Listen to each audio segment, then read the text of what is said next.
What's up, everybody? What's up, everyone? Welcome to today's video. Today we're doing a slightly different video. We opened a box of 2025 Bowman Chrome on the channel, and we were seriously debating whether we should get another box. After long deliberation, and I know Miles was excited. I know some of you watching also, the boxes for Bowman Chrome are really good and suggested maybe we should open another one. But I decided against it. So we only opened the one 2025 Bowman Chrome, and we're going to recap first what we got in this box, and then we're going to show you what we bought. These boxes are retailing for $299, around $320 with tax and shipping usually. So we bought $320 worth of singles from 2025 Bowman Chrome instead of buying a second box, and we just want to show you what you can get buying the singles on eBay or other places. Puppy, why don't you show them what we got in our original 2025 Bowman Chrome box? Okay. So the one thing with opening a box is that you get some of the base cards of some of the top guys. You also get red rookies, and you get some inserts. We didn't buy any of those. You see there's some really cool inserts. That's one thing that you're going to be giving up if you don't buy a second box and get some singles. There we got a mini diamond of Steven Martinez, a Brett Bateman. Oh, okay. The I cards forgot are how to. Yeah. So which one was this one, Puppy? Oh my god. They're all dropping. Okay, so this was this is some of the color that we got, Puppy. Hold on, let's look at it. The color that we got in our box, we have a mini diamond Steven Martinez, a pulsar of Brett Bateman to $399, and then we got a Brian Cortesia to $199. So that was our lowest numbered card was to $199. And then our autos were just two base autos, Jacob Christensen and Kenny Fenelon. So each Bowman Chrome hobby box comes with two autos.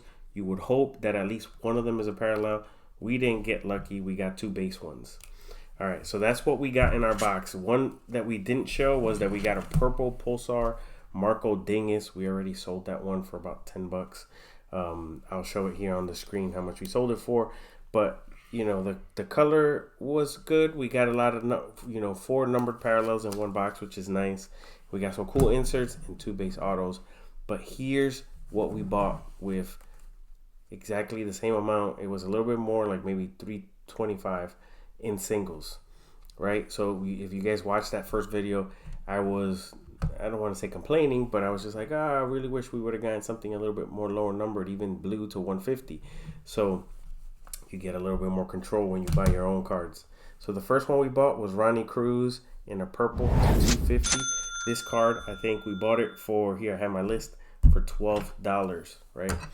And Ronnie Cruz is one of the players that I have on my short list as one of the sleepers maybe out of this product. He's with the Cubs, but he's actually with the Nationals in real life.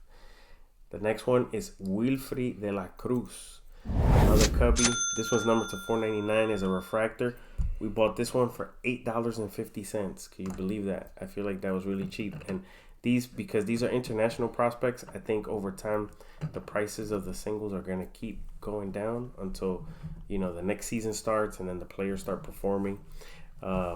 We got a couple more cards to get through here, Puppy. What do you think so far? You like those? I don't know. You don't know? Okay, let's see. I'm going to ask you once we get to the end, what do you think? The next one, we got another Wilfry. This is a blue wave numbered to 150. So here you go. These two, numbered to $4.99 and to $250, were higher numbered. This one is $150 is what we were looking for in our box. We bought this one for $15. So I'm going to keep putting these up here just so we can go through what we got.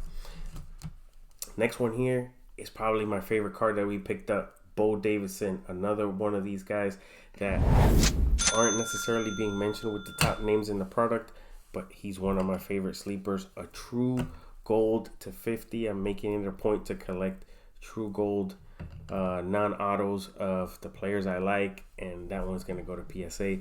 We bought that one for $100. Here we go. We're going to keep powering through. Here's our next 3 are the autos that we bought. So we bought 3 autos. We pretended that maybe we got a 3 auto box. Corey Cousin, purple to $250. We got this one for $20. Corey Cousin is not a very well-known prospect, but we took a chance. We read up on him, and it said he's been dealing with injuries, and we figured, hey, maybe we'll get an auto of him and see. It was only $20. The next one, Brian Cortesia, Blue Reptilian number to 150. We got this one for about $45. And usually I stay away from the Reptilian, but I know this year, if you can see, I know you guys probably have seen other Bowman Chrome. There's texture on the card, and we didn't pull one in our box, and I really wanted to see one, and I thought this was a good price. We got a blue auto of Brian Cortesia in the Reptilian. And last but not least, we got a Luke Dickerson True Blue auto number to 150 from the Nats. Another one of these guys that is considered like a tier 2 prospect in this product, but he is already in AA, I believe. He's the number 4 ranked prospect in the national system. We bought this one for $115, and I love it. This one, being part of the risk of buying singles is, you could only go so much off of pictures. This one has a tiny little bit of white there. You could barely see it. I think it still could get a 10. That's the only flaw I saw on it. But that is an awesome card. All right, puppy. Now, when you look at that spread up there and you look at the cards we got in the box, which one would you prefer? I don't know. I know. It's a little bit tough.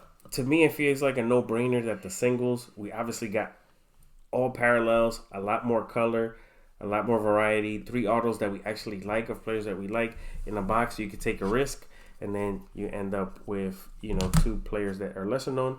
But then the thing with opening a box is that obviously then you could pull the top guy, and you could pull it in maybe a gold or a red, right?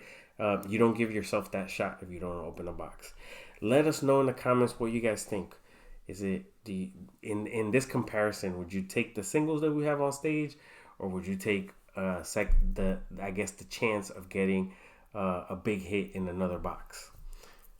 What do you say, Bubby? Like, subscribe, type in the comments if you want, put on notifications. If you want, guys, we appreciate you.